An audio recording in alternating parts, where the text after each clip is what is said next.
Many people believe that the stock market is a safe place to keep their money, that their 401ks and pensions will grow in value, and they will be guaranteed a comfortable retirement.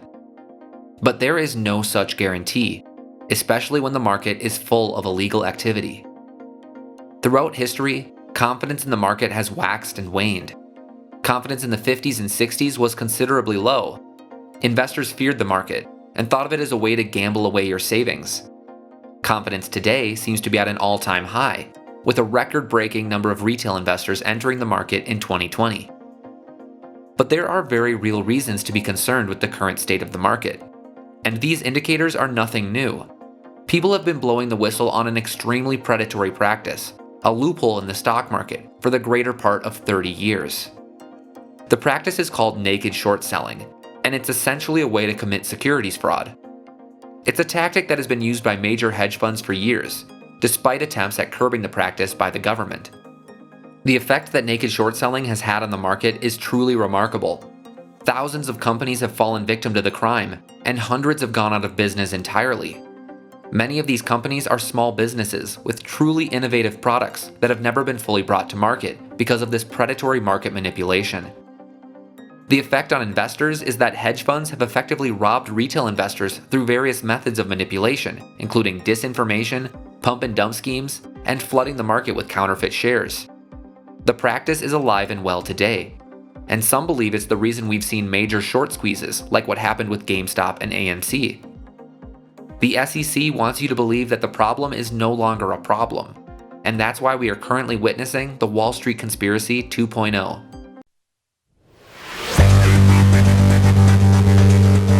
In order to explain how naked short selling works, we have to first understand how short selling works. Essentially, short selling is the practice of borrowing shares of a company from a broker with the promise that you'll return the shares at some point in the future. The borrower then immediately sells the shares on the open market for their current value. If the stock goes down, which is the hope of the short seller, then they'll be able to buy back the shares on the open market for a cheaper price, and then return them to the broker, which is called covering. Short selling itself is not a bad practice, if done legally. In fact, short selling is a valuable way of introducing more information into the market.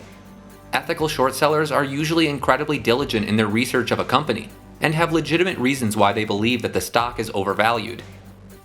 Short selling works because the books are balanced. When done correctly, the borrower only sells the exact number of shares that they've borrowed from the broker. If we think of it like a ledger, the shares were taken from the lender and landed in the hands of the buyer, with the borrower being a pass-through. When the borrower eventually purchases the shares on the open market, they are once again just acting as a pass-through from the seller of the shares back to the lender. Naked short selling completely circumvents this normal process.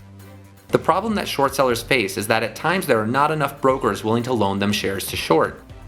In legal market conditions, they would be prevented from short selling altogether. But through a strange loophole, short sellers can actually sell stock that they have not yet borrowed.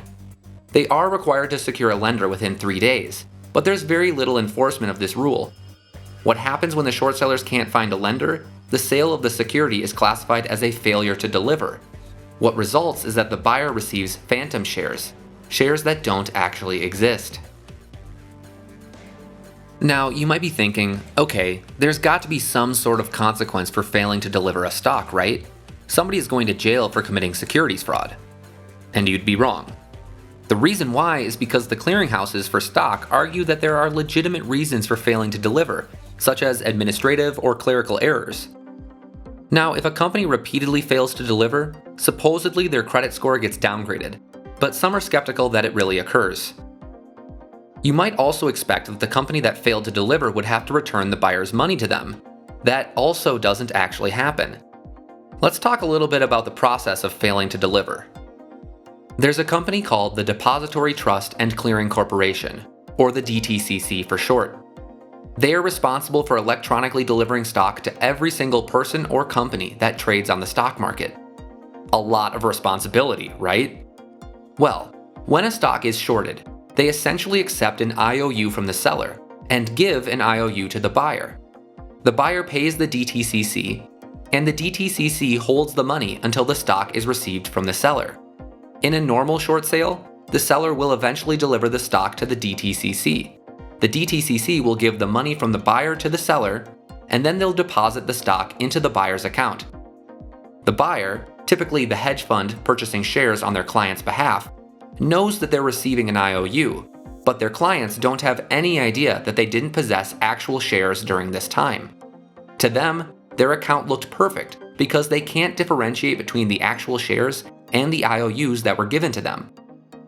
In a naked short sale, when a failure to deliver occurs, the DTCC just holds onto the IOUs indefinitely until the shares are actually delivered from the seller. If the buyer wants to turn around and sell the shares that they think they have, they're totally allowed to do so. The DTCC just moves the IOU from their account to the new buyer's account. The money flows between the old buyer and the new buyer, and everyone thinks that they own real stock, but they don't. They own phantom shares. So, if the seller never actually receives the money from the sale of their fake shares, what do they get out of the deal? Well, remember, these are hedge funds we're talking about. They manage billions of dollars of investments. Let's say they take a legitimate legal short position in the market. Maybe they borrow $50 million worth of stock and sell it to a buyer. They have a vested interest in having that stock's value decrease. If they then take naked short positions where they don't have to cover, they can essentially flood the market with phantom shares, which drives down the price. They can then repurchase the stock and deliver it to the DTCC, collecting the amount that was paid by the buyer. If the price they paid for the stock is lower than the price their buyer paid, which it is because they flooded the market with fake shares, then they net a significant profit from the venture. If they can make the company fold altogether, as in declare bankruptcy, they never have to cover their shares, meaning that they get to keep their money from their original purchase without having to cover for the shares that they nakedly sold short. Now, there are rules in place by the government to prevent hedge funds from naked short selling a second time on the same company. However, that does not prevent hedge funds from naked short selling shares of the company through an ETF, which is basically a basket of securities. So by naked shorting the stock through all of its relevant investment vehicles, they can essentially drive down the price significantly. So if I haven't already scared you enough, I'd like to discuss how large of a problem this actually is. I think the best way to do that is to look at some data. We've never done this before, but I'm going to pull up my desktop to show you the exact dollar amount of failures to deliver that can occur in a single month. To do this, I'm pulling data from the SEC website. As part of Regulation SHOW, which went into effect in 2005, the DTCC is required to report all failures to deliver to the SEC. Funnily enough, they are not required to name the guilty party. Instead, they only name the affected company. So I thought it would be interesting to look at a random month to see the monetary effect that naked short selling has on the market. What many of you might not know about me is that I am a software engineer when I'm not making YouTube videos. So to do this, I've written a small program that takes this data out of the text files that they come in and puts them in a database. I can then query the database to do some quick calculations. In particular, I'm interested in the total number of shares of stock that were nakedly sold short, as well as the total dollar amount. First off, let's look at just the month of May 2021. Looking at the data a bit, we see some really useful information, such as the quantity of shares that failed to deliver, as well as the ticker for the company, and the current price per share. So if I want to see the total amount of shorted stock, I can run a simple query over this data to see that. Basically, I'm selecting the total sum of the quantity multiplied by the price for each row, and the result is surprising, and quite frankly a bit concerning. The total dollar amount of all nakedly shorted stock in May 2021 is just shy of $70 billion. On the surface, that number seems crazy. $70 billion worth of securities was traded illegally in May? Well, it might sound bad, but let's avoid drawing conclusions until we compare it to the total volume of trades for the month of May. Nasdaq Trader provides daily dollar volume of all trades, and just upon looking at the last few days, we can estimate the rough amount of total volume per day, around $200 billion. There were 20 trading days in May, so we can multiply those two numbers to get roughly $4 trillion worth of securities traded during May. Finally, we can use these numbers to find out what percentage of trades are made through illegal short selling. The number we come to is 1.75%. Granted, take all of this with a huge grain of salt. This is back of the hand math with a lot of estimation going on. but it should give you an idea of the extent of the problem. Now, I don't work specifically in stocks during my day job, and I don't know if 1.75% is actually a lot or a little. But given my background in software engineering, nearly 2% seems like a lot. If 2% of all businesses around the country were robbed each day, we'd view that as a pretty big problem. If you've got some expertise in this area and can tell me whether or not 1.75% is a big deal, please leave a comment. Let's talk a little bit about the conspiracy, the juicy stuff. Back in January, GameStop shares rose massively to a new all-time high in the $400 range. This was in part fueled by a short squeeze, where retail investors bought up GME like crazy in order to force the short sellers to buy back their shorted shares at a higher price. Or was it? After that squeeze was over and the stock settled back down to the $100 range, many Redditors started noticing foul play. Backed with the power of their computers and time to scour the web for the answers they sought, these Redditors posted their due diligence, or DD for short, about how they believed the squeeze was far from over. Post after post was made about how the real short interest of the stock was well over 200%, 500%, 1000%. Some Redditors went even higher than that, claiming the short interest was nearing 10,000%. This would imply that GME shares have been nakedly shorted by a magnitude of 100. These Redditors weren't acting without good cause. Many of them posted legitimate sources, using data from publicly available websites such as FINRA. In March, FINRA reported short interest of 226%, but one Redditor calculated the true short interest to be closer to 337%. This Redditor thought the reason for the discrepancy was due to ETF shorting. But that estimate was insanely low compared to the number that was presented in the thesis of another Redditor, who goes by the tag unowned instruction. This Redditor's estimate had the short interest sitting at 3,000 to 10,000%. Most of this post was speculative, but it got nearly 20,000 upvotes. In the post, the Redditor claims that Citadel, one of the leading short sellers of GME, realized that they would go bankrupt if the momentum around GME continued to heat up. To combat this, they attempted to manipulate the market to actually cause a short squeeze, which is what we saw in January. They hoped this would cause enough retail investors to cash out that the price would drop dramatically, and then Citadel could exit their short-selling position with more palatable losses. Apparently, that plan failed, as more and more retail investors bought in. At this point, Citadel realized their plan had failed, but they were out of options. So what did they do? Started naked short selling like crazy to drive the price back down. This, along with other market manipulation techniques such as using media, harassing brokers, ladder attacks, caused the massive swing back down from the mid-400s to around $50 per share. Here is where the conspiracy gets interesting.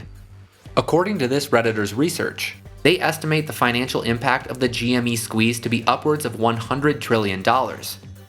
If you want to know how they came to this number, you can read the post for yourself. It's linked in the description.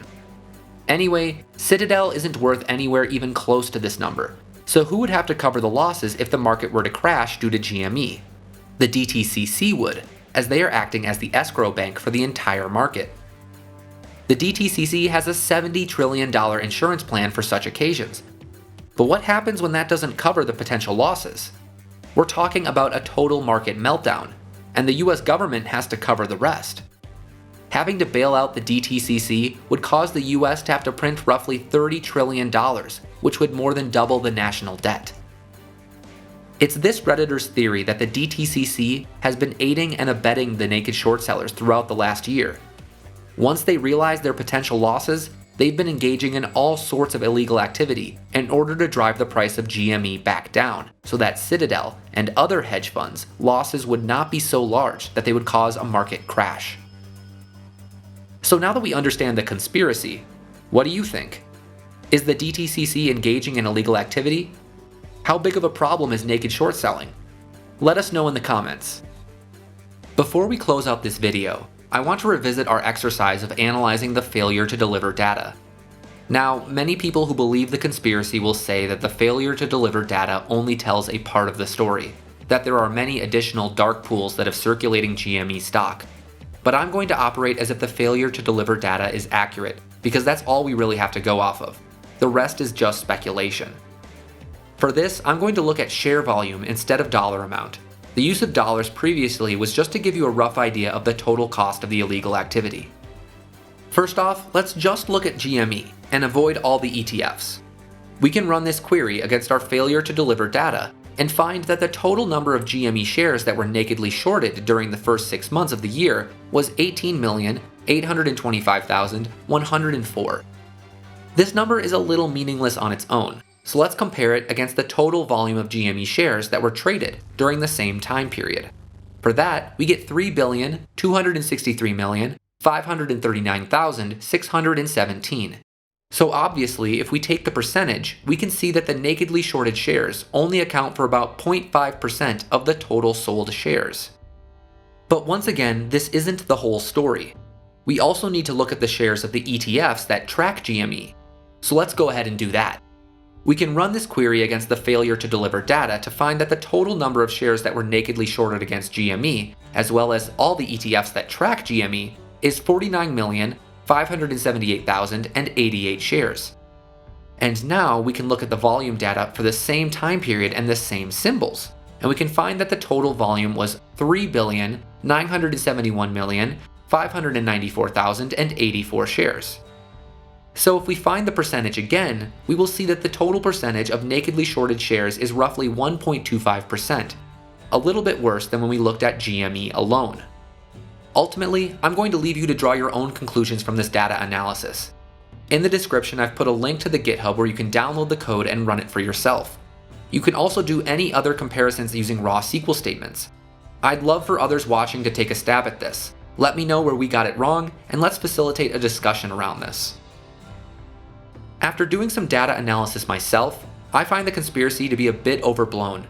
Sure, naked short selling definitely appears to be a pretty big problem, but I don't believe that GME has the power to completely tank the market, or that the big run-up in price was caused by people engaging in illegal activity across the board.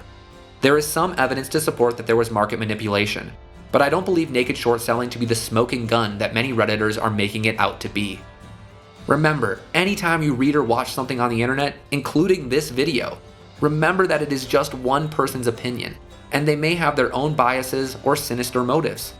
You just have to be careful taking financial advice from people on the internet.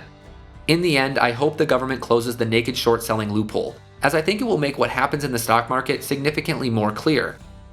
I also think the DTCC should have to provide more clarity and transparency around its processes. It's pretty wild that one company manages trillions of dollars worth of securities with very little oversight.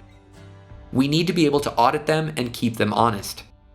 And with that, this was a super long video, but I hope you learned something, and I hope we can continue the discussion around naked short selling and the Wall Street conspiracy in the comments.